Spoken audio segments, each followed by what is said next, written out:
Sorry, Linkara.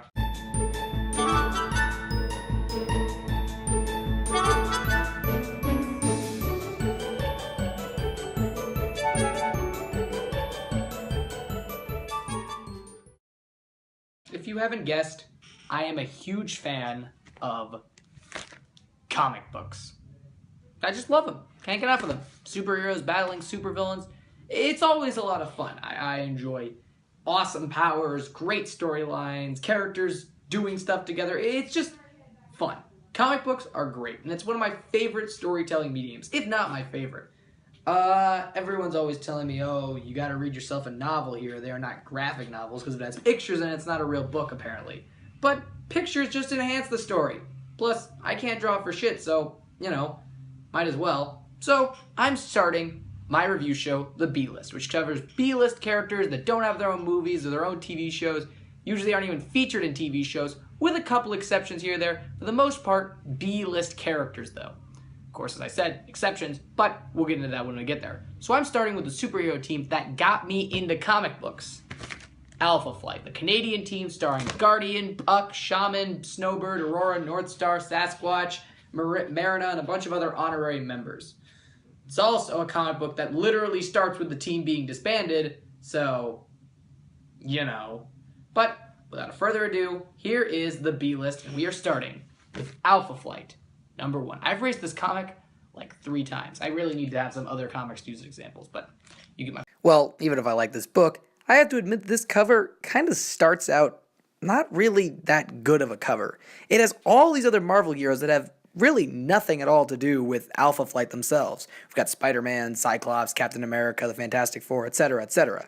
So essentially, this cover basically predicted clickbait videos on YouTube. One side, superheroes. This is a job only we can handle. And as we all know, Canadian is the scariest nationality of all time. Stan Lee presents Canada's greatest heroes, Alpha Flight, in Tundra.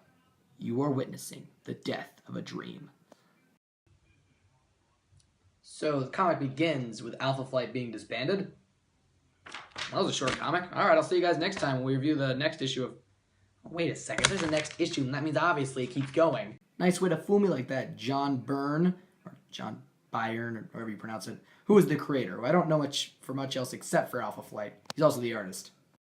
He stands alone, listening to silence, the awful, bludgeoning silence, so great here, where once there was so much sound.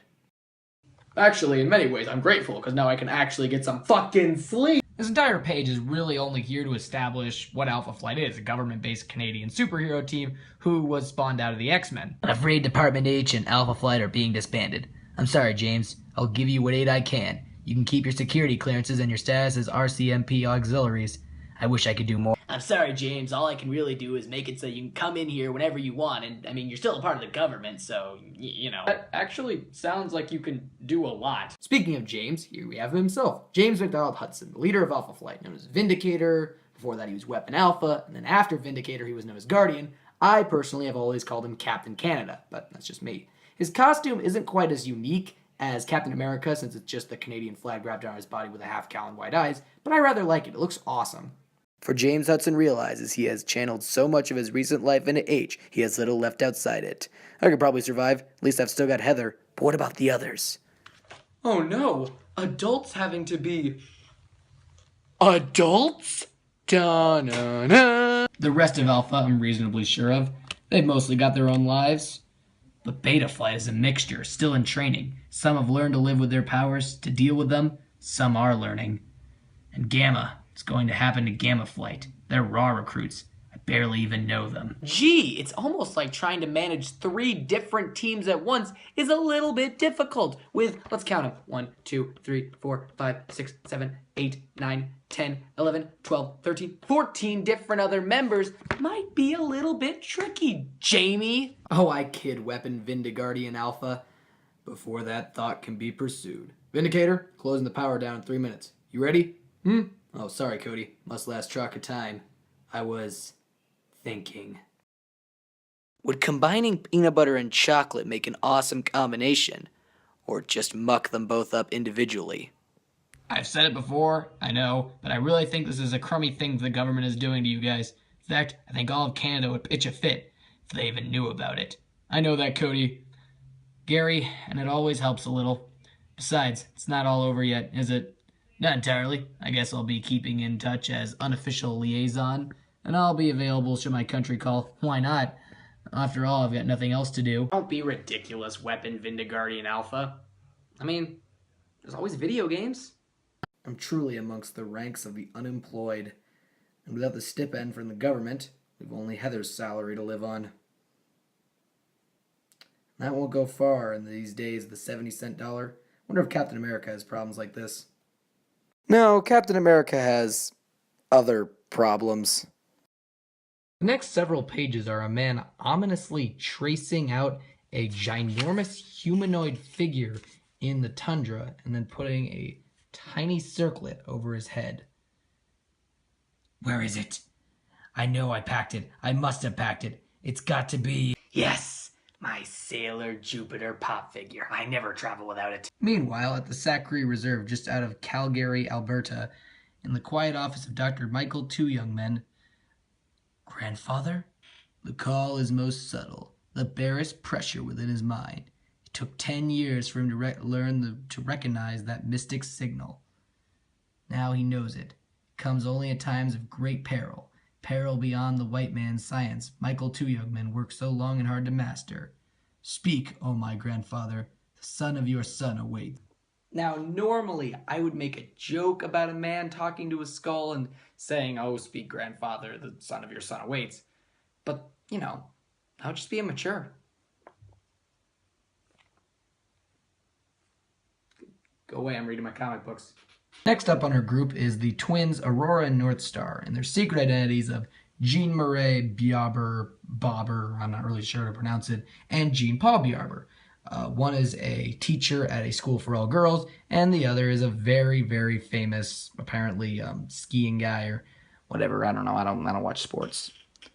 Mr. Barber, oh, may I have your autograph? Please sign my rhythmic book. Put to Jacqueline with all my love. Is it exciting to be a ski champion? Will you be representing Canada at the Winter Olympics? Are you staying long? Is it true that you and Ma'am Ciel are twins? Who do you admire most? I think you're much better than Killy. If your adoring public can spare you, Jean Paul. Man, oh man, are those girls going to be disappointed when they discover that Jean Paul is gay? That's not a joke either. Northstar is actually gay. So, fun fact of the day. Jean Marais brings Jean Paul up to her room, where the head nun is obviously not very happy about it. Ma'am Ciel Barber, you have been told the rules concerning men in your quarters.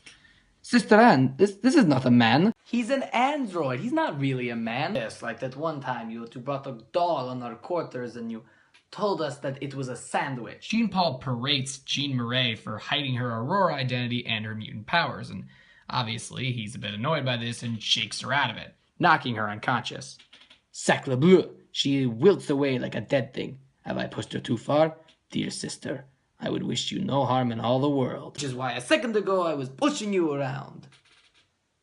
I don't have my priorities straight. Then cut to James McDonald Hudson, who is on his way home and is meeting up with his wife Heather.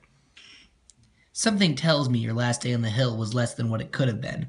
You might say that. The Prime Minister didn't even bother to come bid me adieu. It's funny, James. I didn't realize that the Prime Minister owed you a goodbye. James goes to watch some TV and Heather gets a call.